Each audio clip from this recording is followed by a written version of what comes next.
today.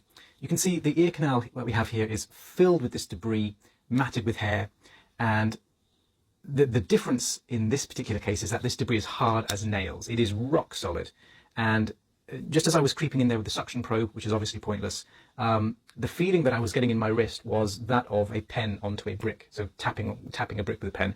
That's the feedback that I was getting in my hand. So immediately I'm switching here to a Cawthorn hook, this little metal hook here. It's a Cawthorn number 6, and the removal will be done using this particular tool exclusively. And just watch here as I'm pulling, and see that right there? That's actually pretty dangerous. So what I need to do is back off here and just reassess and be more gentle. So as I'm digging the hook in, I'm pulling at it with such force that it obviously ripped through, and that is particularly dangerous because then I can just kind of, as I rip it through, it might knock against the ear canal wall and lacerate the skin. So I'm now just going, you'll see me doing a kind of back and forth movement with the hook and just easing out this plug. But the reason I thought this case would be very nice to share is it's quite rare actually that you get a plug this tight. So, you know, plugs of earwax, yeah, you know, we see them all the time. We drag it out and it's very satisfying.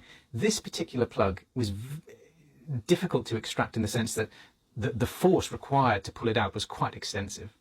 Now, normally, when I'm teaching students, generally the rule of thumb is if you feel resistance, you should stop because it'll probably hurt the patient or rip some skin off or do something, you know, unpleasant. However, I was communicating constantly with the patient, and I'm saying, you know, does this hurt? Does this hurt? And they were perfectly comfortable, which